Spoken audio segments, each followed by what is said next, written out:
Rajvi GS में आप सभी का स्वागत है। एनसीईआरटी सीरीज़ में हम लोग आज अध्याय 4 को देखेंगे। अध्याय 4 का इस चैप्टर का नाम है क्या बताती है हमें किताबें और कब्रें। क्लास 6 का यह चैप्टर अध्याय है। इसका नाम है क्या बताती है हमें किताबें और कब्रें। दुनिया के प्राचीनतम ग्रंथों में एक यह हमारा हेडिंग है, टॉपिक है। तो चलिए देखते हैं कि वेद चार है।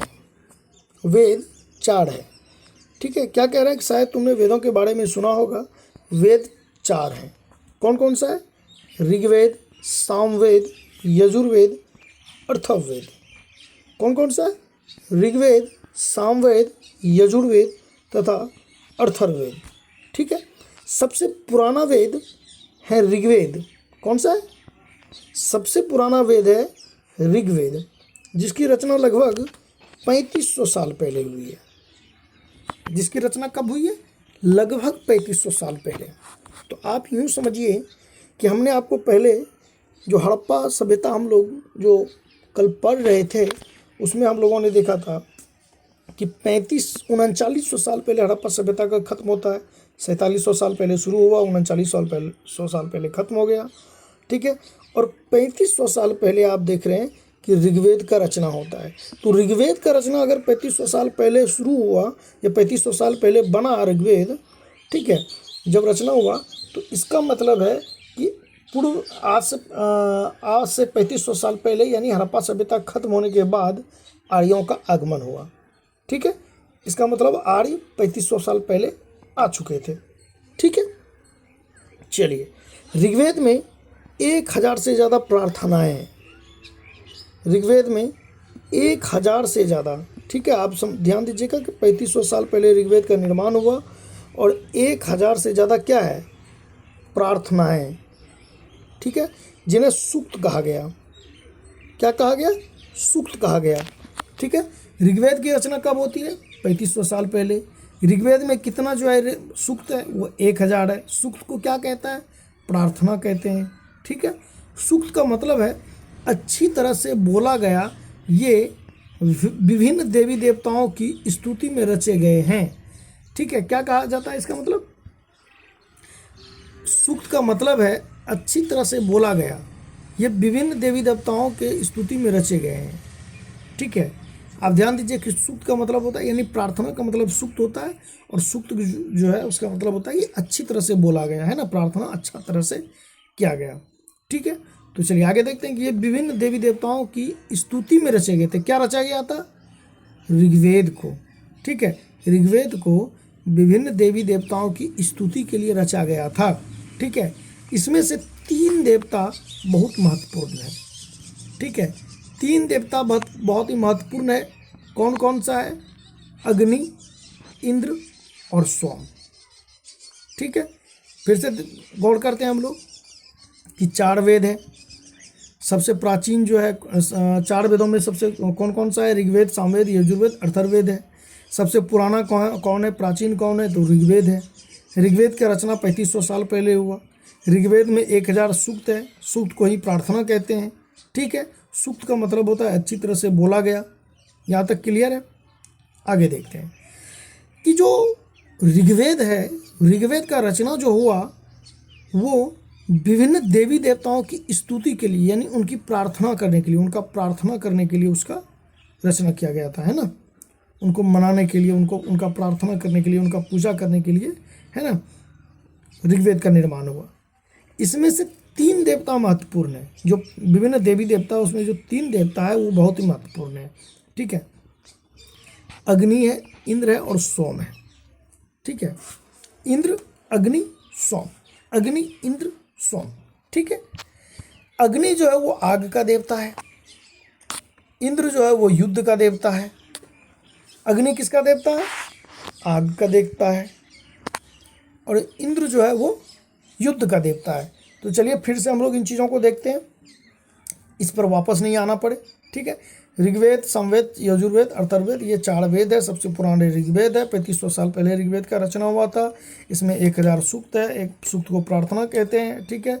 विभिन्न देवी देवताओं के लिए ये रचा गया था, ठीक है। इसमें से 3 देवता बहुत ही महत्वपूर्ण है, अग्नि, इंद्र और सोम, ठीक है। अग्नि, इंद्र, सोम। अग्नि आग का देवता है, इंद्र युद्ध का देवता है, और सोम एक पौधा है। सोम क्या, एक पौधा है जिसे एक खास पेय बनाया जाता था। उसको सोम रस कहते थे। क्या पेय बनाया जाता? पेय को मतलब पीने वाला पदार्थ, ठीक है। यानी 3 महत्वपूर्ण देवता था प्राचीन काल में, ठीक है। 4 वेद है, ऋग्वेद, यजुर्वेद, सामवेद, ठीक है, और अथर्ववेद। 3500 साल पहले ऋग्वेद का रचना हुआ था। 1000 सूक्त है, ठीक है। सूक्त का मतलब होता है प्रार्थना करना। 3500 साल पहले इसका निर्माण हुआ था, ठीक है। विभिन्न देवी देवताओं की स्तुति के लिए इसको बनाया गया था। और इसी क्रम में जो है, जो 3 देवता थे वो महत्वपूर्ण थे। इंद्र यानी अग्नि, इंद्र और सोम। तो अग्नि जो है आग का देवता था, इंद्र जो है युद्ध का देवता था, और सोम जो है एक पौधा था, ठीक है। सोम एक पौधा है जिससे एक खास पेय यानी पीने वाला पदार्थ बनाया जाता था, जिसको हम लोग सोम रस भी कहते हैं। क्या कहते हैं? सोम रस कहा जाता था, ठीक है। या जो सोम एक पौधा था, इसी से एक पदार्थ पीने वाला बनाया जाता था और उसको भगवान का दर्जा दिया जाता था, उसी को सोम रस कहते हैं। और वर्तमान में उसी को शराब भी कहते हैं। क्या कहते हैं? शराब। अभी उसी शब्द को हम लोग शराब कहते हैं, दारू, ठीक है। चलिए, वैदिक प्रार्थनाओं की रचना नेक्स्ट, कि वैदिक प्रार्थनाओं की रचना ऋषियों ने की थी। जो रचना आप देखते हैं वैदिक प्रार्थना जो है, उसकी रचना को किसने किया था? ऋषि मुनि ने किया था, ठीक है। आचार्य विद्यार्थियों को इन अक्षरों, शब्दों और वाक्यों में बांटकर सस्वर पाठ द्वारा कंठस्थ करवाते थे, यानी रटवाते थे, है ना। वैदिक प्रार्थनाओं की रचना ऋषियों ने की थी। जो प्रार्थना होता था उसको जो है अपने विद्यार्थियों को वो जो है, ठीक है, रटवा देते थे, ठीक है, कंठस्थ करवाते थे, रटवाते थे। अधिकांश सूक्तों के रचयिता सीखने और सिखाने वाले पुरुष ही थे। आप समझिए कि अधिकांश जो है, जो प्रार्थना था, जो अधिकांश सूक्त था, उसके जो रचयिता थे, है ना, ऋग्वेद में जो इन सब चीज़ों का रचना कर रहे थे, उसके अधिकतर रचयिता कौन थे? वो पुरुष समाज के लोग थे, ठीक है, पुरुष थे, ठीक है। कुछ प्रार्थनाओं की रचना महिलाओं ने भी की थी। ध्यान रखिएगा कि प्राचीन काल के, ये ऋग्वैदिक काल का बात हो रहा है, ठीक है, ये ऋग्वैदिक काल का बात हो रहा है कि प्राचीन काल के ऋग्वैदिक काल में जो प्रार्थनाओं की रचना थी, कुछ महिलाओं ने भी की थी, ठीक है। ऋग्वेद की भाषा प्राचीन कालीन संस्कृत या वैदिक संस्कृति कहलाती है। क्या कहलाती है? कि ऋग्वेद की भाषा प्राचीन कालीन संस्कृत या वैदिक संस्कृत कहलाती है। ऋग्वेद की भाषा प्राचीन कालीन संस्कृत या वैदिक संस्कृत कहलाती है, ठीक है। तुम स्कूल में जो संस्कृत पढ़ते हो उससे यह भाषा थोड़ी भिन्न है। आप समझिए कि अभी जो ये चल रहा है संस्कृत, इससे बिल्कुल अलग प्राचीन कालीन संस्कृत का भाषा था, जो वैदिक संस्कृत था, ठीक है। तो फिर से ऊपर देखते हैं हम लोग कि सोम एक पौधा हुआ करता था, इससे खास पेय पदार्थ बनाया जाता था जिसे सोमरस कहता था, ठीक है, सोमरस कहा जाता है। वैदिक प्रार्थनाओं की रचना ज़्यादातर ऋषियों ने किया था, उसमें ज़्यादातर पुरुषों ने किया था, ठीक है। और यह जो प्रार्थना है, अपने विद्यार्थियों को ऋषि मुनियों ने जो है वो रटवा देते थे। अधिकांश सूक्तों के रचयिता कौन थे? सीखने और सिखाने वाले, यानी सीखने वाले भी पुरुष थे ज़्यादातर लोग, और सिखाने वाले भी ज़्यादातर लोग जो थे वो पुरुष ही थे, ठीक है। ज़्यादातर सीखने वाले लोग भी पुरुष थे और सिखाने वाले लोग भी पुरुष थे, ठीक है। इससे क्या पता चलता है कि यह समाज जो है सत्तात्मक समाज रहा होगा। लेकिन कुछ महिलाओं ने भी इसकी रचना की थी, ठीक है। प्रार्थनाओं की रचना महिलाओं ने भी की थी। ऋग्वेद की भाषा, आगे हम लोग देखते हैं कि ऋग्वेद की जो भाषा है वो प्राचीन कालीन संस्कृति या अभी की संस्कृत से बहुत ही अलग, प्राचीन कालीन संस्कृत या वैदिक संस्कृत उसको कहते हैं, ठीक है।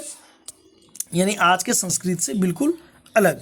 ठीक है, चलिए हम लोग थोड़ा सा ध्यान डालते हैं संस्कृत भाषा की ओर। ठीक है, थोड़ा सा ध्यान डालते हैं हम लोग संस्कृत भाषा पे और अन्य भाषा पे। ठीक है, तो संस्कृत भाषा भारोपीय यानी भारत प्लस यूरोप। ठीक है, संस्कृत भाषा कैसे उत्पन्न हुआ? भारोपीय, इसको भारोपीय भी कहते हैं। ठीक है, संस्कृत भाषा भारोपीय भारत और यूरोपीय भाषा परिवार का हिस्सा है। ठीक है, यानी भारतीय और यूरोपीय जो भाषा है इसी परिवार के भाषा का यह हिस्सा है संस्कृत। ठीक है, भारत की कई भाषाएं असमिया, गुजराती, हिंदी, कश्मीरी और सिंधी, एशियाई भाषाएं जैसे फारसी, यूरोप की बहुत सी भाषाएं जैसे अंग्रेजी, फ्रांसीसी, जर्मन, यूनानी, इतालवी, स्पेनिश आदि इसी परिवार से जुड़ी हुई है। इन्हें एक भाषा परिवार इसलिए कहा जाता है क्योंकि आरंभ में उनमें कई शब्द एक जैसे थे। उदाहरण के लिए मातृ संस्कृत शब्द का है ना, मातृ माता को कहा जाता है और यह संस्कृत शब्द है। और माँ हिंदी में होता है, क्या होता है? माँ हिंदी में होता है और मदर अंग्रेजी में। तो इससे क्या पता चलता है कि लगभग इसका सेम उच्चारण हुआ करता था। ठीक है, चलिए आगे देखते हैं कि उपमहाद्वीप में दूसरे भाषा परिवारों की भाषाएं भी बोली जाती थी। उदाहरण के लिए पूर्वोत्तर प्रदेशों में तिब्बती वर्मा परिवार की भाषाएं बोली जाती थी।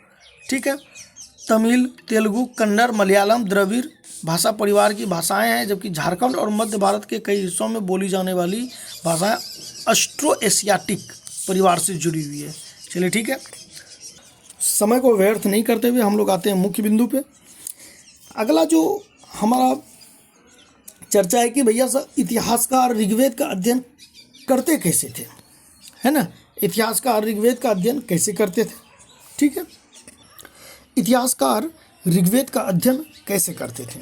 ठीक है, इतिहासकार पुरातत्व वेदाओं की तरह ही अतीत के बारे में जानकारी इकट्ठी करते हैं। ठीक है, लेकिन भौतिक अवशेषों के अलावा, है ना, पुरातत्व वेदा क्या करते हैं? को भौतिक अवशेषों को इकट्ठा करते हैं। जैसे कि कहाँ पे जो है कहाँ पे अभिलेख मिला है ना, अभिलेख कहाँ पे पत्थर का शिलालेख मिला है उसका वो अपने से निरीक्षण करते हैं। ठीक है, वो खुदाई करवाते हैं पुरातत्व वेदा। ठीक है, तो उससे जो इकट्ठा होता है उसके आधार पर वो तय करते हैं कि शायद इस तरह यहाँ का समाज इस प्रकार का रहा होगा या यहाँ की संस्कृति इस प्रकार की रही होगी, महिलाओं की स्थिति इस प्रकार की रही होगी। वो इसी के आधार पर तय करते हैं।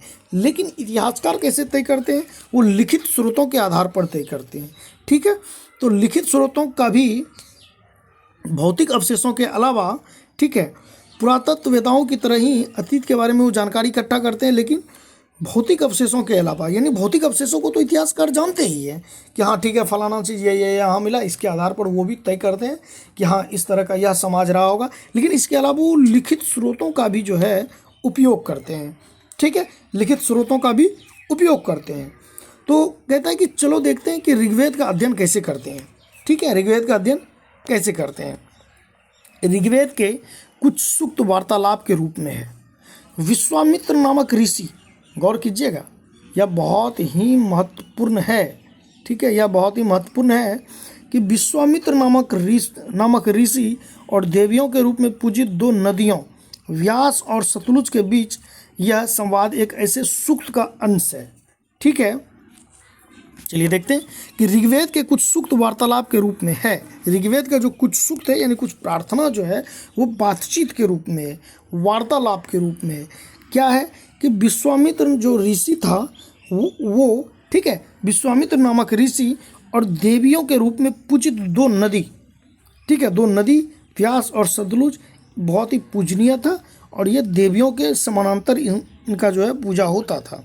ठीक है, इनका जो प्रतिष्ठा था वो देवियों के जैसा था। ठीक है, के बीच यह संवाद एक ऐसे ही सूक्त का अंश है। तो क्या संवाद होता है, चलिए आगे देखते हैं। तो चलिए हम लोग देखते हैं विश्वामित्र और दो नदियों में क्या बातचीत होती है, यानी व्यास और सतलुज में क्या क्या बात होती है। ठीक है, विश्वामित्र और व्यास और सतलुज इन दोनों तीनों में क्या क्या बातचीत होती है उस पर हम लोग गौर करते हैं। ठीक है, तो चलिए विश्वामित्र कहते हैं, हे नदियों, हे नदियों, अपने बछड़ों को चाटती हुई दो दमकती गायों की तरह दो फुर्तीली घोड़ों की चाल से पहाड़ों से नीचे आओ। है ना। देखिए, ध्यान से देखिएगा विश्वामित्र जी क्या कह रहे हैं। हे नदियों, अपने बछड़ों को चाटते हुए जैसे गाय आती है ना, फुर्तीली, है ना, जैसे कि गाय आती है अपने बछड़ों को चाटते हुए दमकते हुए, उसी प्रकार से आप पहाड़ों को चीर करके आओ, पहाड़ों से आओ। ठीक है। दो फुर्तीली घोड़ों की चाल से पहाड़ों के नीचे आओ, यानी जो जो पहाड़ों से जो घोड़ा चढ़ के आता है एकदम फुर्तीली, है ना, फुर्तीला जो आता है दौड़ते हुए, उतना स्पीड से आप आओ। है ना। इंद्र द्वारा दी हुई शक्ति से, इंद्र द्वारा दी हुई शक्ति से स्फूर्त तुम रथों की गति से सागर की ओर बह रही हो। ठीक है। वो क्या कह रहे हैं कि इंद्र के पास जो रथ है, जितना तेज भागने वाला रथ है, उतनी ही गति से तुम कहाँ जा रही हो? सागर की तरफ जा रही हो। तुम जल से परिपूर्ण हो। ठीक है। तुम जल से परिपूर्ण हो और एक दूसरे से मिल जाना चाहती हो, यानी तुम सागर से मिल जाना चाहती हो। ये नदी को कह रहे हैं विश्वामित्र। ठीक है। अब नदी क्या कहती है कि जल से परिपूर्ण हम देवताओं के बनाए रास्ते पर चलती हैं। यानी जल से तो हम परिपूर्ण हैं, परंतु हम लोग क्या करते हैं? देवताओं के बनाए हुए रास्ते पर चलते हैं। एक बार निकलने पर हमें रोका नहीं जा सकता। यानी नदी कह रही कि हम एक बार निकल लिए तो निकल लिए, बस निकल लिए, हमको कोई रोक नहीं सकता। हे ऋषि, तुम हमसे प्रार्थना क्यों कर रहे हो? ठीक है। तो देखिए, बहुत ही मज़ेदार बातचीत इन दोनों में हो रही है। ठीक है। तो विश्वामित्र कह रहा है, हे नदियों, अपने बछड़ों को चाटती हुई दमकती गायों की तरह दो फुर्तीलों घोड़ों की चाल से पहाड़ों से नीचे आओ। इंद्र द्वारा दी हुई शक्ति से स्फूर्त तुम रथों की गति से सागर की ओर बढ़ रही हो। तुम जल से परिपूर्ण हो और एक दूसरे से मिल जाना चाहती हो, यानी सागर से तुम मिल जाना चाहती हो। तो नदी कहती है, हे जल से परिपूर्ण हम देवताओं के बनाए हुए रास्ते पर चलती है। एक बार निकलने पर हमें कोई रोक नहीं सकता। हे ऋषि, तुम हमसे प्रार्थना क्यों कर रहे हो? तो विश्वामित्र जी कहते हैं कि हे बहनों, अब ये क्या कहती है, क्या कहते हैं ये नदियों को? बहनों। ठीक है। हे बहनों, मुझ गायक की प्रार्थना सुनो। यानी ये गाना के माध्यम से गा के प्रार्थना कर रहे थे नदियों से, है ना। मुझ गायक की प्रार्थना को सुनो। मैं रथों और गाड़ियों सहित बहुत दूर से आया हूँ। यानी वो रथ से आए होंगे। मैं रथों और गाड़ियों से सहित बहुत दूर से आया हूँ। कृपा करके अपने जल को हमारे रथों और गाड़ियों की धूड़ियों के ऊपर न उठाओ, ताकि हम आसानी से उस पार जा सकें। इनका कहने का आशय था कि हम नदी के उस पार जाना चाहते हैं। आप इतना कम हो जाओ कि मैं इस पार से उस पार जा सकूं। है ना। क्या कह रहा है? हे बहनों, मुझ गायक की प्रार्थना सुनो। मैं रथों और गाड़ियों सहित बहुत दूर से आया हूँ। कृपा करके अपने जल को हमारे रथों और गाड़ियों की धुरियों के ऊपर ना उठाओ, ताकि हम आसानी से उस पार जा सकें। ठीक है। तो नदी कहती है कि हम तुम्हारी प्रार्थना सुनेंगे, जिससे तुम सब सुरक्षित उस पार जा सको। ठीक है। तो आपने इन दोनों का संवाद देखा। अब इस पर हम लोग चर्चा करेंगे। तो इतिहासकार यह बताते हैं कि प्रार्थना उस क्षेत्र में रची गई होगी जहाँ यह नदियाँ बहती हों। ये वह भी सुझाते हैं कि जिस समाज में ऋषि रहते थे, वहाँ घोड़ों और गायों का महत्व दिया जाता था। ध्यान दीजिएगा, बहुत ही महत्वपूर्ण बात कह रहा है इतिहासकार कि इन दोनों का जो संवाद है, हम लोगों को प्रतीत होता है, क्या हम लोग इससे एविडेंस कलेक्ट करते हैं, है ना, उस समय का। तो कह रहा है कि इतिहासकार ये बताना चाहते हैं कि उस क्षेत्र में रची गई होगी जहाँ ये नदी बहती होगी। ठीक है। तो ये उस क्षेत्र की कहानी होगी। ठीक है। यह भी सुझाते हैं कि जिस समाज में ऋषि रहते थे, वहाँ घोड़ों और गायों का महत्व दिया जाता होगा। यानी घोड़ा और गाय जो है वो बहुत ही महत्वपूर्ण पशु होगा उस समाज का। ठीक है। उस समाज का बहुत ही महत्वपूर्ण पशु घोड़ा और गाय होगा। ठीक है। इसलिए गायों की संज्ञा उन्होंने दी है कि गायों को, जैसे गाय अपने बछड़ों को चाटते हुए धमकते हुए आती है, उसी तरह तुम भी आओ। ठीक है, उसी तरह तुम भी आओ।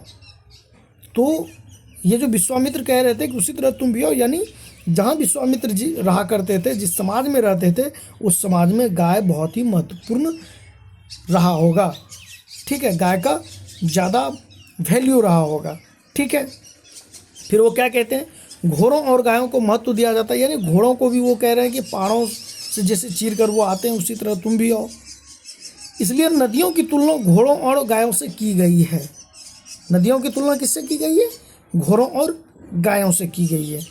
ठीक है, तो चलिए आप लोग नीचे महत्वपूर्ण अंडरलाइन जो हमने किया हुआ है वहाँ पे आप नज़र डालेंगे कि ऋग्वेद की प्रार्थनाओं में अन्य दूसरी नदियाँ, खासकर सरस्वती, सिंधु और उसकी सहायक नदियों का भी जिक्र है। ठीक है, ऋग्वेद की प्रार्थनाओं यानी सूक्त में, ऋग्वेद के जो सूक्त हैं, ऋग्वेद का जो सूक्त है उसमें किसका ज़्यादा चर्चा है? सरस्वती का है। सरस्वती उस समय पूजनीय नदी हुआ करता था। ध्यान रखिएगा कि सरस्वती जो है, सरस्वती को माता भी कहा गया है। ठीक है, वो पूजनीय नदी हुआ करता था, जिस तरह अभी गंगा है। तो सरस्वती, सिंधु और उसकी सहायक नदियों का भी जिक्र है। गंगा और यमुना का उल्लेख सिर्फ एक बार ऋग्वेद में हुआ है। गंगा और यमुना का ऋग्वेद में सिर्फ एक बार चर्चा हुआ है। ध्यान दीजिएगा, गंगा और यमुना का सिर्फ एक ही बार चर्चा हुआ है। ठीक है, चलिए अब हम लोग देखते हैं मवेशी, घोड़े और रथ, यानी ऋग्वैदिक काल में मवेशी, घोड़े और रथ। ठीक है, तो ऋग्वेद में मवेशियों, बच्चों, खासकर पुत्रों, है ना, मवेशियों और बच्चों में जो है खासकर पुत्र को, बेटा, है ना, और घोड़ों की प्राप्ति के लिए अनेक प्रार्थनाएं। ठीक है, घोड़ों को लड़ाई में रथ खींचने के काम में लाया जाता था। घोड़ों को लड़ाई में रथ खींचने के काम में लाया जाता, यानी राजा महाराजा जो युद्ध लड़ने के लिए जाते थे उसमें रथों का उपयोग होता था और उसको खींचने के लिए घोड़ों का उपयोग होता था। ठीक है, तो किसका मवेशियों, ऋग्वेद में मवेशी का भी बहुत अच्छा चर्चा है। ठीक है, मवेशियों का बहुत ही वैल्यू वाला पशु होता है, मवेशी होता है। और बच्चों में जो है खासकर बेटा, है ना, पुत्र प्राप्ति के लिए यज्ञ वगैरह भी क्या करते थे। ठीक है, घोड़ों की प्राप्ति के लिए अनेक प्रार्थनाएं यानी यज्ञ वगैरह भी किया जाता था। ठीक है, मवेशियों को पाने के लिए, बच्चों को पाने के लिए, बच्चों में बेटों को पाने के लिए, बेटी को नहीं। ठीक है, बेटी को पाने के लिए नहीं, बेटों को पाने के लिए। ठीक है, घोड़ों की प्राप्ति के लिए अनेक प्रार्थनाएं हैं। घोड़ों की लड़ाई में रथ खींचने का काम, है ना, घोड़ों की लड़ाई में रथ खींचने के काम में घोड़ों को लाया जाता था, इसलिए इसका ज़्यादा वैल्यू था। ठीक है, इन लड़ाइयों में मवेशी जीत कर लाए जाते थे, यानी युद्ध जो होता था उसमें जो जीत कर लाता था धन के रूप में, वो मवेशी ही लाता था, है ना, ज़्यादा गाय वगैरह के लिए। ठीक है, लड़ाइयाँ वैसे ज़मीन के लिए भी लड़ी जाती थी, जहाँ अच्छे चारागाह हो, जहाँ जौ जैसी जल्दी तैयार हो जाने वाली फसलों को उपजाया जा सकता हो, यानी कारखाना वगैरह लगाने के लिए नहीं होता था, जहाँ की अच्छा चारागाह हो, अच्छा घास हो, जैसे कि वहाँ पशु चढ़ सके, मवेशी चढ़ सके, है ना, वहाँ भोजन उनको प्राप्त हो, जो अच्छा चारागाह हो, हरा भरा हो। ठीक है, तो वैसे ज़मीन के लिए लड़ाई वगैरह होता था। ठीक है, और जहाँ पर जौ जैसी जल्दी, है ना, जौ थोड़ा जल्दी उगता है फसल, जौ का जल्दी उपजाऊ बहुत अच्छा होता है जौ, तो जहाँ पे जौ जैसी फसल जो है जल्दी तैयार हो जाने वाली फसलों को उपजाया जा सकता हो, वैसे जगह के लिए लड़ाई होता था। कुछ लड़ाइयाँ पानी के स्रोतों और लोगों को बंदी बनाने के लिए भी लड़ी जाती थी। कुछ लड़ाइयाँ जो होता था वो पानी के स्रोतों के लिए भी होता था, कि नदी वगैरह के लिए हो गया या पानी वानी के लिए हो गया, कि अपने, है ना, क्योंकि आखिरकार पानी तो पीने के लिए उपयोगी होता है, तो इसके लिए भी युद्ध होता था। लोगों को जो बंदी बनाता था उसके लिए भी युद्ध होता था। लेकिन मुख्य रूप से जो होता था वो घोड़ों के लिए लड़ाई, ये जो है ऋग्वेद जैसे कि प्रार्थना वगैरह होता था, वो मवेशियों के लिए प्रार्थना करते थे लोग कि है भगवान हमें मवेशी मिल जाए, है ना, ज़्यादातर गाय मिल जाए। बच्चों के लिए खासकर बेटों के लिए जो है पुत्र प्राप्ति के लिए यज्ञ किया करते थे। ठीक है, घोड़ों की प्राप्ति के लिए भी यज्ञ करते थे। ठीक है, प्रार्थना करते थे। और घोड़ों का जो उपयोग होता था वो रथ को खींचने के लिए, पुत्र का जो उपयोग होता तो युद्ध करने के लिए, है ना, महिला तो लड़ती नहीं थी, तो पुत्र क्योंकि वो मेल था और उसमें जो है वो लड़ते थे युद्ध, इसलिए उसका जो है ज़्यादा वो उपयोगी होता था समाज के लिए। ठीक है, और जो युद्ध होता उसमें जो लड़ाई होता था उसके लिए उसमें जो जीत कर लाया जाता था वो मवेशी वगैरह लेके आते थे जीत कर। ठीक है, जैसे संधि वगैरह हुआ तो संधि भी अगर होता तो वो फिर गाय के लिए होता था संधि, मवेशी के लिए ही संधि होता था। ठीक है, कि हमें इतना मवेशी चाहिए आपसे जो है संधि के रूप में। ठीक है, जुर्माने के रूप में। आगे क्या कह रहा है कि वैसे ज़मीन के लिए भी जो है लड़ाई होती थी। ठीक है, लेकिन ऐसा ज़मीन होना चाहिए जहाँ पे अच्छा चारागाह हो। अब ये नहीं कि बंजर ज़मीन के लिए लोग लड़ रहे हैं, ऐसा वो लोग मूर्खता वाला काम नहीं करता था। जौ जैसी फसल उपजाऊ हो सके, उपज सके उस ज़मीन पे, जल्दी उपजने वाला, ऐसा ज़मीन के लिए भी वो लोग लड़ाई करता था। ठीक है, पानी के स्रोतों के लिए भी लड़ाई करता था, लोगों को बंदी अगर कोई बना लेता तो इसके लिए भी लड़ाई करता था। ठीक है, युद्ध में जीते गए धन का कुछ भाग सरदार रख लेते थे, यानी जो मुख्य सरदार होता था, जो नेतृत्व करता होता था कबीला का सरदार, वो कुछ भाग रख लेते थे और कुछ हिस्सा पुरोहित को दे दिया जाता था, है ना। कुछ भाग जो है सरदार रख लेते थे और कुछ हिस्सा पुरोहित को दे दिया जाता, यानी पंडित को। ठीक है, क्योंकि पंडित और जो सरदार है वो मिलजुल कर काम किया करते थे। ठीक है, यानी पुरोहित जो है सरदार के जीत के लिए वो यज्ञ वगैरह किया करते थे। ठीक है, शेष धन आम लोगों में बांट दिया जाता था। कुछ धन यज्ञ करने के लिए भी प्रयुक्त होता था। यज्ञ की आग में आहुति दी जाती थी। ठीक है, आप समझिएगा इन चीज़ों को कि युद्ध में जीता गया जो युद्ध होता था, है ना, हमने आपको बताया क्यों युद्ध होता था, किस कारण से युद्ध होता था, है ना। तो युद्ध जो होता था उसमें जो धन की प्राप्ति होती थी उसमें कुछ भाग सरदार रख लेते थे, कुछ पुरोहित को दे देते थे, शेष जो बचता था वो आम लोगों में भी बांट देते थे और कुछ यज्ञ के लिए रख लिया करते थे। ठीक है, यज्ञ की आग में आहुति आप मतलब समझिए उसमें देना, है ना, यज्ञ की आग में डाल देना। ठीक है, ये आहुतियाँ देवी देवताओं को दी जाती थी। आहुतियाँ जो है देवी देवताओं को दी जाती थी, आहुति दी जाती थी देवी देवताओं को, ये आहुति देवी देवताओं को दी जाती थी। ठीक है, इसमें क्या क्या देता था, घी, अनाज और कभी कभी जानवरों को की भी आहुति दी जाती थी। किसकी? घी, अनाज और जानवर। घी, अनाज और जानवर, ये सभी देवी देवताओं को चढ़ावे के रूप में जो है आहुति दिया जाता था। यानी जैसे कि मान लीजिए आप यज्ञ हो रहा है, ठीक है, और यज्ञ के लिए जो अग्निकुंड होता है ना, अग्नि जो होता है अग्निकुंड आप देखे होंगे, उसमें जो वो स्वाहा वगैरह करते हैं, है ना, तो उसमें घी, अनाज के साथ साथ कभी कभी जानवर की भी आहुति उसी में दी जाती थी। ठीक है, चलिए आगे देखते हैं। अधिकांश पुरुष इन युद्धों में भाग लेते थे। हमने आपको थोड़ा देर पहले ही कहा कि पुत्र का इसलिए जो है पुत्र की प्राप्ति के लिए यज्ञ किया करता था कि उनको युद्ध में भाग लिया करते थे। ठीक है, तो अधिकांश पुरुष इन युद्धों में भाग लेते थे। कोई अस्थाई सेना नहीं होती थी, यानी आम जन में ही जो है चुन लिया जाता था सैनिकों को, या आम जन लोग मिल के लड़ते थे। ठीक है, तो कोई अस्थाई सेना नहीं होती थी, लेकिन लोग सभाओं में मिलते जुलते थे और युद्ध व शांति के विषय में सलाह मशवरा भी क्या करते थे। ठीक है, यानी अस्थाई सेना तो नहीं थी, लेकिन लोग सभाओं में और समिति में, आपको सभा और समिति की चर्चा होगी बाद में, सभाओं में लोग मिलते जुलते थे। ठीक है, और युद्ध व शांति के विषय में सलाह मशवरा करते थे, बातचीत करते थे कि युद्ध का क्या होना है, जीतना है, हारना है, या युद्ध नहीं किया जाना चाहिए, संधि कर लेना चाहिए, या इस राज्य से युद्ध होगा या उस कबीला से युद्ध होगा, है ना। इस पर लोग सलाह मशवरा भी क्या करते थे, बैठक वगैरह बुलाया करते थे। ठीक है, वहाँ ये ऐसे लोगों को अपना सरदार चुनते थे जो बहादुर और कुशल योद्धा हो। यानी सभाओं में जो है अपने सरदार को चुना जाता था। यानी आप एक तरह से आप समझेंगे कि लोकतंत्र वाली प्रक्रिया था, लगभग लोकतंत्र जैसी प्रकृति थी। ठीक है, लगभग लोकतंत्र जैसी प्रकृति थी, क्योंकि लोग जो है अपना सरदार चुनते थे, है ना। कोई भी शासन जो है इस वंश के आधार पर नहीं था, है ना, कि कोई कबीला का सरदार बना अब उसका ही पुत्र बनेगा, फिर उसका ही पुत्र नेतृत्व करेगा, इस प्रकार का कोई वैसा कुछ नहीं था, सिस्टम नहीं था।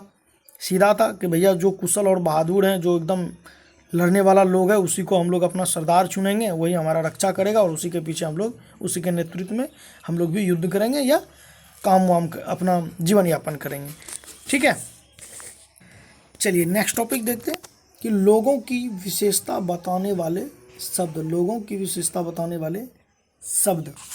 ठीक है, तो चलिए इस पर गौर करते हैं, नज़र डालते हैं कि लोगों का वर्गीकरण काम, भाषा, परिवार या समुदाय, निवास स्थान या संस्कृति परंपरा के आधार पर किया जाता था। ठीक है, ऋग्वेद में लोगों की विशेषता बताने वाले कुछ शब्दों को देखो। कह रहा है कि लोगों का जो वर्गीकरण था वो काम के आधार पर था, भाषा के आधार पर था, परिवार या समुदाय के आधार पर था, निवास स्थान या संस्कृति परंपरा के आधार पर भी किया जाता था। ठीक है, ऋग्वेद में लोगों की विशेषताओं को बताने के लिए कुछ शब्द को देखो। हम लोग आगे देखते हैं कि ऐसे दो समूह हैं जिनका वर्गीकरण काम के आधार पर किया गया है। पुरोहित, पहला कौन था? पुरोहित, जिन्हें कभी कभी ब्राह्मण कहा जाता था, तरह तरह के यज्ञ और अनुष्ठान किया करते थे।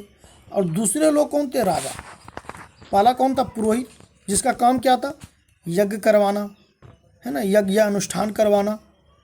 ठीक है, और राजा का क्या काम था? अपने प्रजा का सुरक्षा करना।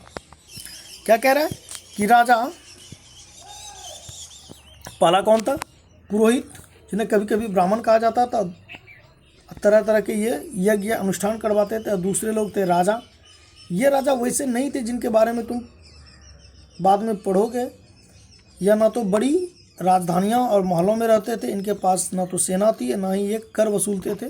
प्राय राजा की मृत्यु के बाद उसका बेटा अपने आप ही शासक नहीं बन जाता था। ध्यान दीजिएगा, ये बहुत ही महत्वपूर्ण है कि जो है ऐसे दो समूह हैं जिनका वर्गीकरण काम के आधार पर किया गया। पहला पुरोहित है। पुरोहित का क्या काम था? इसको ब्राह्मण भी कहा जाता था और इसका काम था यज्ञ या अनुष्ठान करवाना। दूसरा राजा था। इन दोनों का जो है वर्गीकरण किया गया काम के आधार पर। और ये राजा वैसा नहीं था, है ना, हमने आपको कहा कि ये राजा वैसा नहीं था जिसके बारे में आप मध्यकाल में पढ़ेंगे या प्राचीन काल में आप मगध वगैरह के बारे में पढ़ेंगे। उसका बेटा बेटा बेटा बेटा ऐसे जो है बेटा पोता छरपोता इस तरह का राजा महाराजा बनता है, ऐसा कुछ नहीं था। ये वैसा नहीं था। इनकी क्या इनका कार्य था? ठीक है, ये कोई बड़ी राजधानी, है ना, ये तो कोई बड़ी राजधानी या महलों में नहीं रहते थे। ठीक है, ये अपने जनता के बीच में रहते थे, झुग्गी झोपड़ी में। ये राजधानियों और महलों में नहीं रहते थे। ठीक है, ना इसके पास कोई सेना थी, ना इसके पास क्या थी? सेना थी।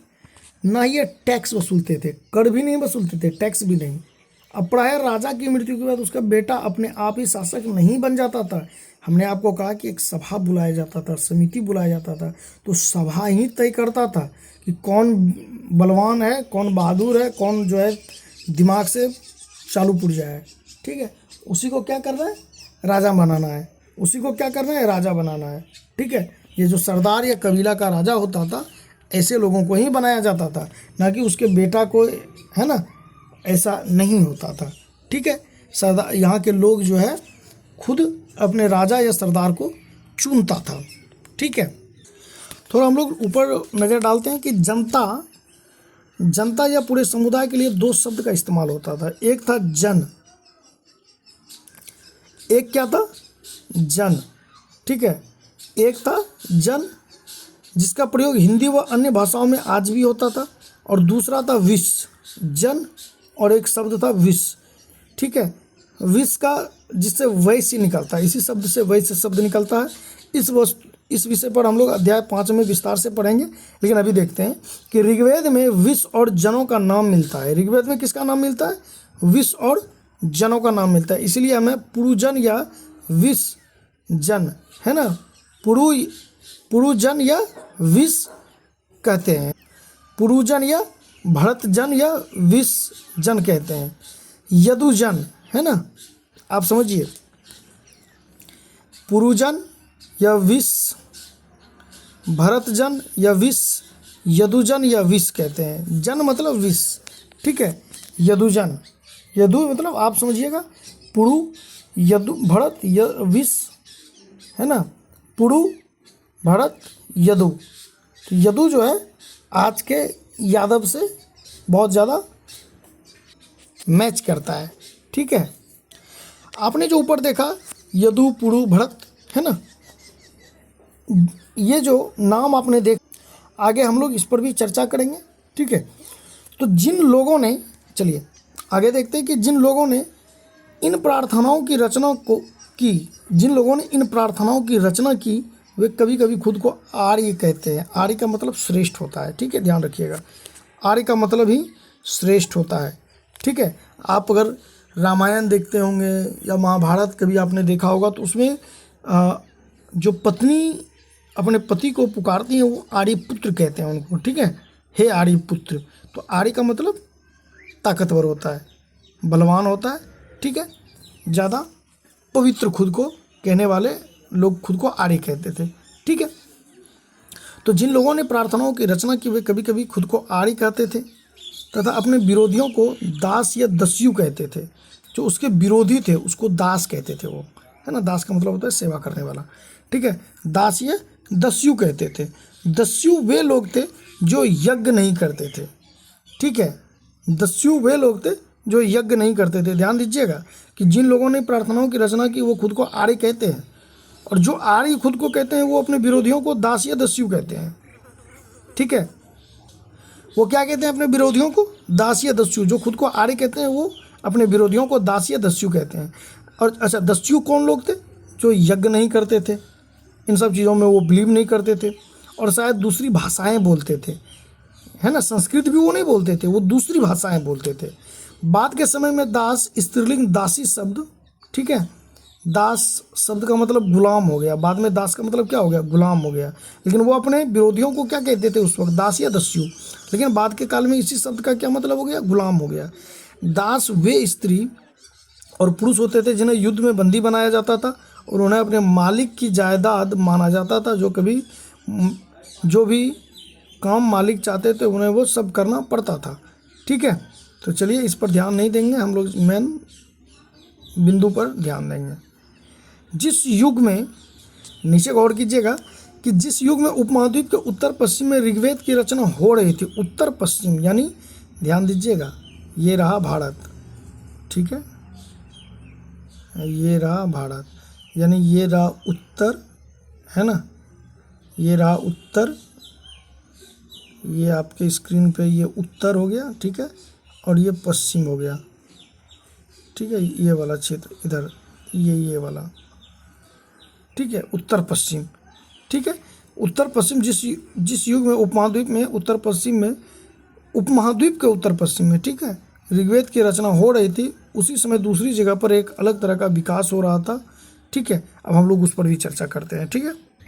चलिए आप ऊपर देख रहे हैं खामोश प्रहरी, खामोश प्रहरी कहानी महापाषाणों की, ठीक है। ये शिलाखंड महापाषाण, ये शिलाखंड महापाषाण यानी महापाषाण यानी बड़ा, महा मतलब बड़ा, पाषाण मतलब पत्थर, ठीक है, नाम से जाने जाते हैं। ये पत्थर दफन करने की जगह पर लोगों द्वारा बड़े करीने से लगाए गए थे। महापाषाण कब्रें बनाने की प्रथा लगभग 3000 साल पहले शुरू हो गई थी। महापाषाण कब्रें बनाने की प्रथा लगभग 3000 साल पहले शुरू हो गई थी। यह प्रथा दक्कन, दक्षिण भारत, दक्कन यानी दक्षिण भारत, उत्तर पूर्वी भारत और कश्मीर में प्रचलित थी, ठीक है। महापाषाण कब्र बनाने का जो प्रथा था वो दक्षिण भारत यानी दक्कन का मध्य क्षेत्र, दक्कन का क्षेत्र, दक्षिण भारत, उत्तर पूर्वी भारत और कश्मीर के क्षेत्र में ये प्रचलित था, ठीक है। कई बार पुरातत्वविदों को गोलाकार सजाए, है ना, गोलाकार गोलाकार गोलाकार सजाए हुए पत्थर मिलते हैं। कई बार अकेला खड़ा हुआ पत्थर मिलता है, ध्यान दीजिएगा। कई बार पुरातत्वविदों को गोलाकार सजाए हुए पत्थर मिलते हैं, कई बार अकेला खड़ा हुआ पत्थर मिलता है। यही एकमात्र प्रमाण है कि जमीन है जो ज़मीन के नीचे कब्रों को दर्शाते हैं, ठीक है। तो चलिए हम लोग अगला टॉपिक देखते हैं कि लोगों की सामाजिक असमानताओं के बारे में पता करना। हम लोग लोगों की सामाजिक असमानताओं के बारे में जानकारी प्राप्त करेंगे, ठीक है। लोगों की सामाजिक असमानता कि किस तरह से, है ना, किस तरह से ऋग्वैदिक काल में सामाजिक असमानता था, महिला और पुरुष में किस तरह का सामाजिक भेदभाव था, किस तरह से सामाजिक असमानता था, है ना, ब्राह्मण, क्षत्रिय, वैश्य और शूद्र का क्या स्थिति होता था, है ना। इस पर हम लोग सामाजिक असमानता पर चर्चा करेंगे, ठीक है। पुरातत्वविद यह मानते हैं कि कंकाल के साथ पाई गई चीज़ें मरे हुए व्यक्ति की रही होंगी। सीधी सी बात है, ठीक है, कि पुरातत्वविद यह मानते हैं कि कंकाल के साथ पाई गई चीज़ें मरे हुए व्यक्ति की रही होगी। सिंपल सी बात है कि जिनको दफनाया हुआ गया होगा तो वो उन्हीं का रहा होगा, या तो वस्त्र हो या कोई वो उपयोग जो वो सामान करता हो वो वही हो, है ना। कि इन्हीं के साथ होता है ना कि आज भी क्या होता है कि जब लोग मर जाते हैं तो उन्हीं के साथ उनको भी उस सामान को भी जला दिया जाता है कि इनके याद में जो है इनको ही हम दे देते हैं, ठीक है। तो शायद इस प्रकार का भी उस वक्त रहा होगा, है ना, इस प्रकार का ही था, ठीक है। तो कंकाल के साथ जो पाई गई चीज़ें था, जो मिला वस्तु, वो उसी व्यक्ति का था जिसका कंकाल था, ठीक है। तो कभी कभी कब्र की तुलना में दूसरी कब्र में ज़्यादा चीज़ें मिलती है, तो इससे सामाजिक असमानता सीधी दिखाई देती है। या तो मान लीजिए कि किसी कब्र में ज़्यादा सोना चांदी मिल गया, है ना। आप आगे इसमें देखेंगे कंकाल के साथ पाई गई चीज़ें मरे हुए व्यक्ति की ही रही होंगी। कभी कभी एक कब्र की तुलना में दूसरी कब्र में ज़्यादा चीज़ें मिलता था, है ना। जिसमें ज़्यादा चीज़ मिल रहा है या तो वो पैसा वाला आदमी होगा, संपत्ति वाला आदमी होगा, धनवान होगा, और जो गरीब आदमी होगा तो उसमें छोटा मोटा कोई वस्तु मिल जाएगा, है ना। चलिए आगे देखते हैं कि ब्रह्मगिरी को खोजो। ब्रह्मगिरी को खोजने के लिए मैप पे कह रहा है कि यहाँ एक व्यक्ति की कब्र 33 सोने के मनके और शंख पाए गए हैं, ठीक है।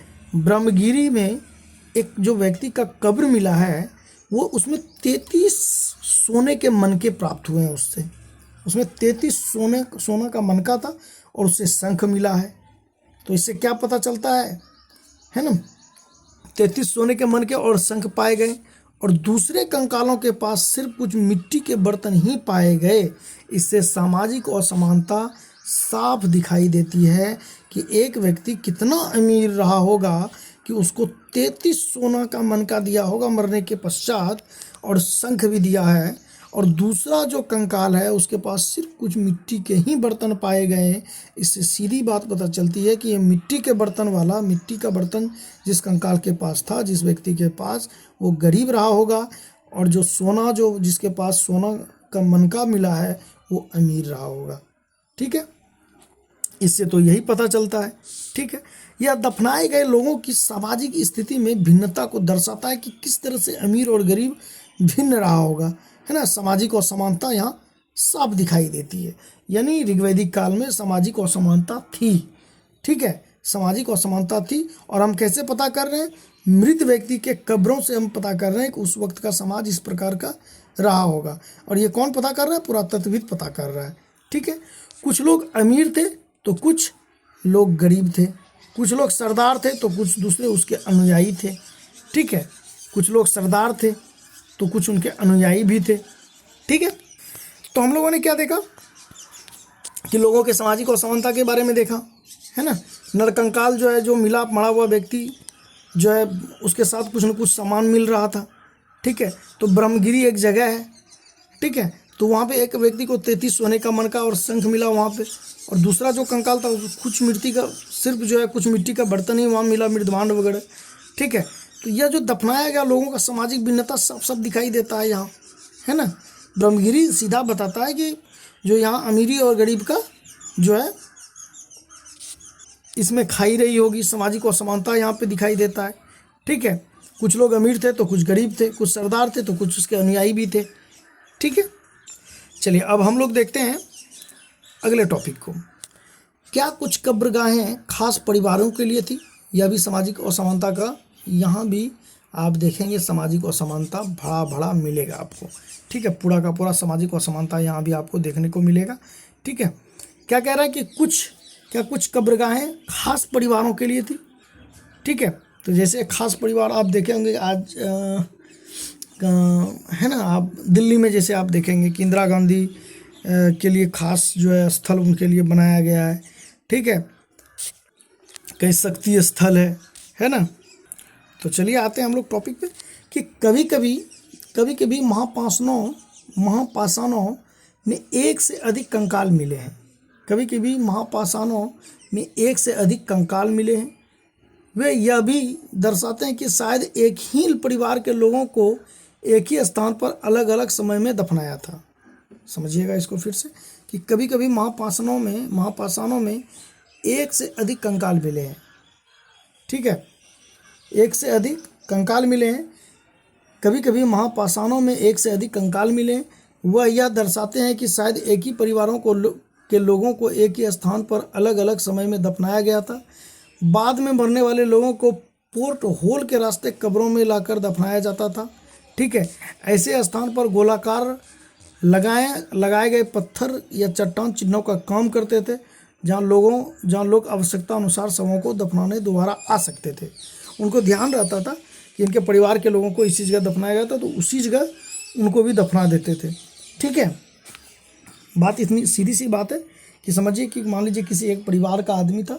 ठीक है, वो डेथ कर गया, बूढ़ा है, तो अब क्या होगा, उनके जो बच्चे हैं या उनका बेटा, उनकी वाइफ या उनके बाद के आने वाला जो भी लोग मरेंगे, तो उन्हीं के आसपास इर्द गिर्द जो है, उन्हीं के आसपास जो है ये सटाकर उनको दफनाया जाएगा।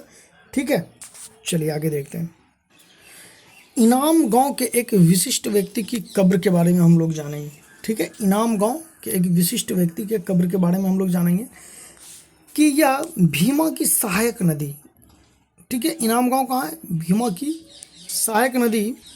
भीमा की सहायक नदी घोड़ के किनारे एक जगह है। इनाम गांव कहाँ है? भीमा की एक सहायक नदी है, घोड़ इसके किनारे एक जगह है, इनाम गांव। इस जगह पर 3600 से 2700 साल पहले लोग रहा करते थे। यहाँ पे क्या होता था कि 3600 से 2700 साल पहले लोग रहते थे। यहाँ वयस्क लोगों को प्रायः गड्ढे में सीधा लेटाकर दफनाया जाता था। यहाँ वयस्क लोगों को प्रायः गड्ढे में सीधा लिटाकर दफनाया जाता था। उनका सिर उत्तर की ओर होता था और कई बार उन्हें घर के अंदर ही दफनाया जाता था। ध्यान दीजिएगा, इनाम गांव एक जगह है, या भीमा की एक सहायक नदी घोर है उसका नाम। ठीक है, भीमा की एक सहायक नदी है घोर, उसी के किनारे यह जगह है। ठीक है, इस जगह पर 3600 साल से 3600 से 2700 साल पहले लोग यहाँ रहा करते थे और यहाँ वयस्क लोगों को प्रायः गड्ढे में सीधा लेटाकर दफनाया जाता था। ठीक है, सीधा। उनका सिर जो है वो उत्तर दिशा की ओर होता था, यानी पैर, सीधी सी बात है, दक्षिण दिशा में होता था। उनका सिर जो है उत्तर दिशा की ओर होता था। कई बार उन्हें घर के अंदर ही दफनाया जाता था। ऐसे बर्तन जिसमें शायद खाना या पानी हो, दफनाए गए सब के पास रख दिए जाते थे। यानी उनको जब दफनाया जाता था तो ऐसे खाना पानी जिसमें पानी हो, ऐसा बर्तन उनमें रख दिया जाता था कब्र में। ठीक है, जिसमें कि भोजन की उपलब्धता हो उस बर्तन में। ठीक है, भोजन उपलब्ध हो उस बर्तन में रख देता था, भोजन पानी। ठीक है, और उस बर्तन को कब्र के साथ ही जो है दफना देता था। ठीक है, बर्तन को सबके साथ। ठीक है, तो वयस्क को प्रायः सीधा लेटाकर, उसका माथा यानी सर किधर होता था, सिर जो है वो उत्तर की दिशा में होता था और पैर दक्षिण की दिशा में होता था।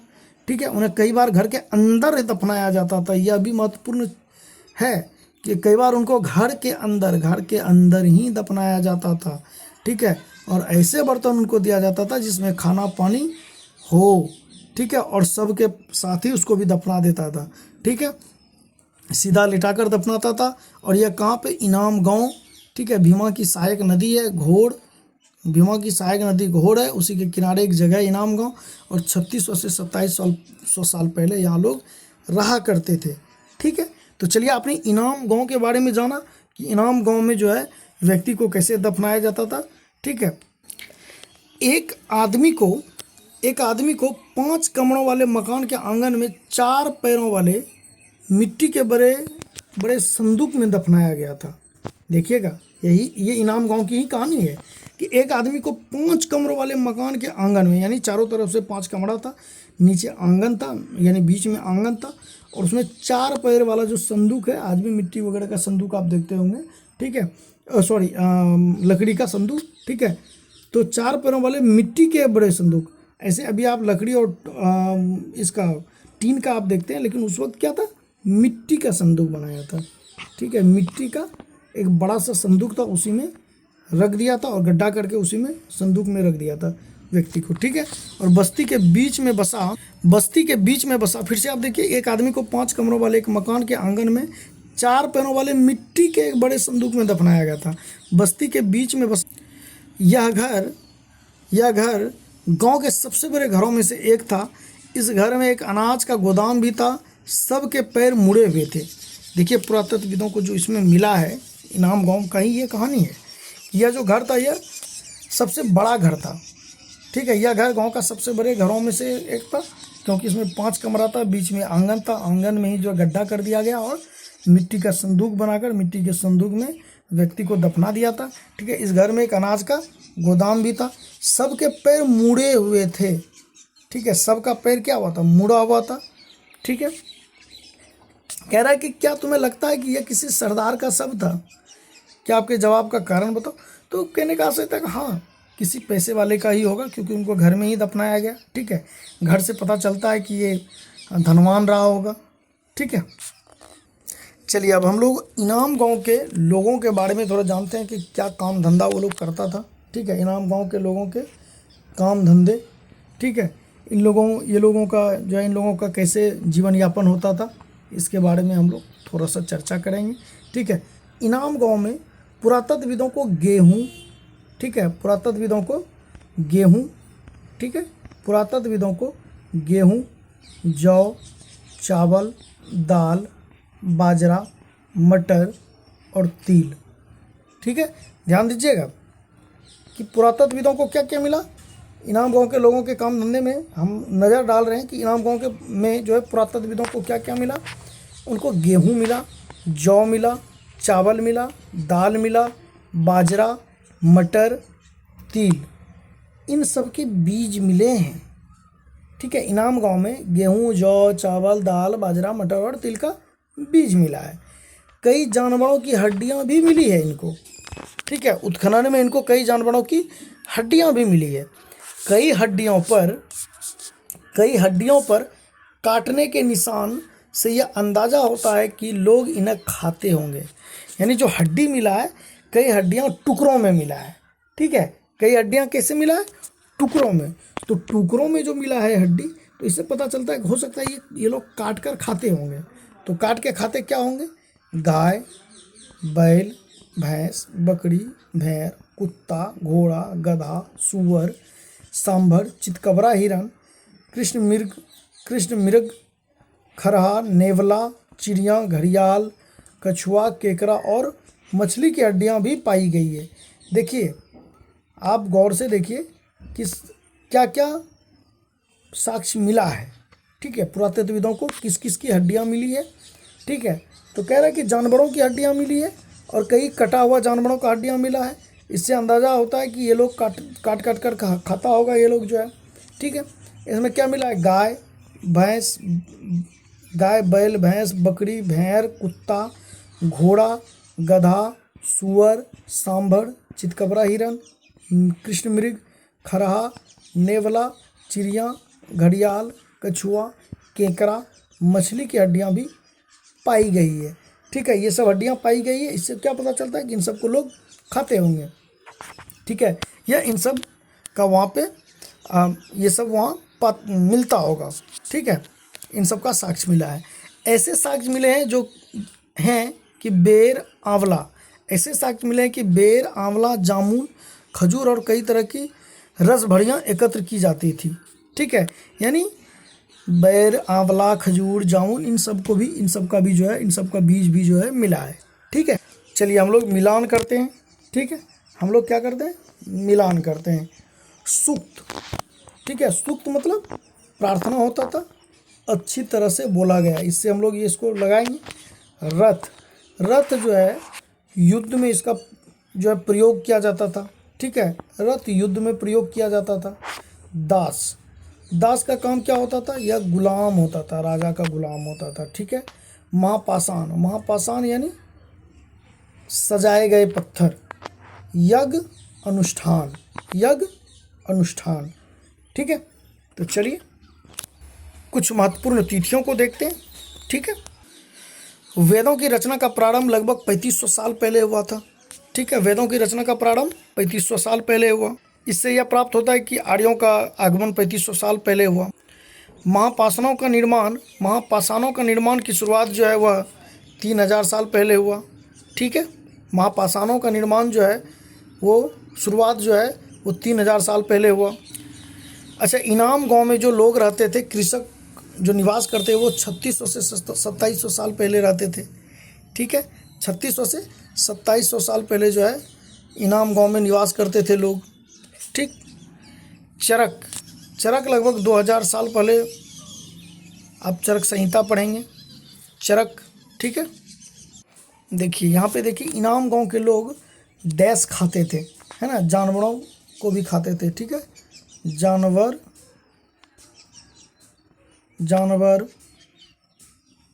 हड्डी जानवर और जौ गेहूँ, इन सब को भी ये लोग खाते थे, बाजरा, इन सब चीज़ों को भी खाते थे। पोर्ट होल का इस्तेमाल जो है ये कब्र को दफनाने के लिए होता था। ठीक है, कब्र को दफनाने के लिए। ठीक है, पहले से परिवार, ये इनाम गाँव की कहानी है कि पहले से जो है, मान लीजिए किसी का दादा मरा, ठीक है, किसी का घर का बुजुर्ग मरा, तो उसकी वाइफ भी जो है उसी उन्हीं के कब्र के पास जो है उनको भी दफनाया जाएगा। या उसके बाद 20 साल 50 साल 100 साल बाद अगर उसका बेटा मरा तो उसी कब्र के पास उसको भी दफनाया जाएगा अगल बगल। ठीक है, तो वो जो और भी कब्रों को जो ले जाया जाता था वो पोर्ट होल के माध्यम से लेके जाया जाता था। ठीक है, तो लेते हैं हम लोग आज के लिए इतना ही, लेते हैं हम लोग आज के लिए विदा। ठीक है, आज के लिए इतना ही। हम लोग मिलेंगे अगले अध्याय में, अध्याय 5 को लेके। आपके स्क्रीन के सामने है अध्याय 5, राज्य, राजा और एक प्राचीन गणराज्य। ठीक है, तो चलिए, बहुत बहुत धन्यवाद आप लोगों का।